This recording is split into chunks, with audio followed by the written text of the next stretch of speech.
بسم اللہ الرحمن الرحیم۔ السلام علیکم ورحمۃ اللہ وبرکاتہ۔ حضرت شیخ سعدی رحمۃ اللہ علیہ بیان کرتے ہیں کہ ایک کنجوس شخص کا بیٹا بے حد سخی تھا۔ اس کنجوس کے مرنے کے بعد اس کی ساری دولت اس سخی بیٹے کے ہاتھ آ گئی۔ اس نے اپنی سخاوت کی بدولت اس دولت کو فقراء مساکین پر خرچ کرنا شروع کر دیا۔ کوئی بھی سائل اس کے دروازے سے خالی ہاتھ نہ جاتا تھا اور نہ ہی کسی ضرورت مند کو اس کے در سے مایوس لوٹنا پڑتا تھا۔ اس سخی کی یہ سخاوت دیکھتے ہوئے ایک خیرخواہ نے اسے سمجھاتے ہوئے کہا کہ تو نے دولت جس طرح لٹانا شروع کی ہے وہ مناسب نہیں۔ جو سال 6 مہینے کی محنت سے آراستہ ہوتا ہے اسے ایک دن میں لٹا دینا بے وقوفی ہے۔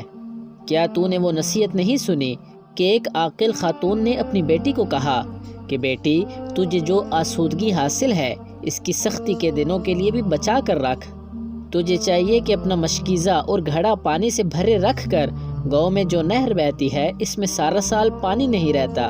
بس اے دوست، تو اپنی سخاوت کی بدولت فقیروں کو امراء میں شامل نہیں کر سکتا، لیکن یہ ضرور ممکن ہے کہ ایک دن تو خود مفلس ہو جائے۔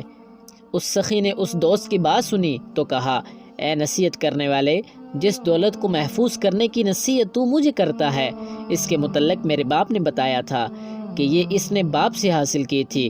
ظاہر ہے انہوں نے یہ مال بڑی امیدوں سے جمع کیا تھا مگر دوسروں کے لیے چھوڑ کر چلے گئے۔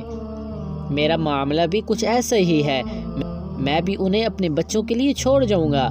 اس مال کا بہترین مصرف یہ ہے کہ میں اسے مستحقین میں تقسیم کروں اور اس سے اپنی عاقبت سنواروں۔ اس مال کو مساکین پر خرچ کرنے پر آخرت میں مجھے بہترین اجر ملے گا، اور اگر میں نے بھی اسے یوں ہی بچا کر رکھا تو مرتے وقت سوائے حسرت کے کچھ نہ ہوگا۔ حضرت شیخ سعدی رحمۃ اللہ علیہ اس حکایت میں سخاوت اور کنجوسی کا موازنہ کرتے ہوئے کہتے ہیں کہ سخاوت کرنے میں بخل سے کام نہیں لینا چاہیے، ہاں میانہ روی اختیار کی جائے تو اس طرح سخی مال کا حق اور اپنے ورثاء کا حق صحیح ادا کر پاتا ہے۔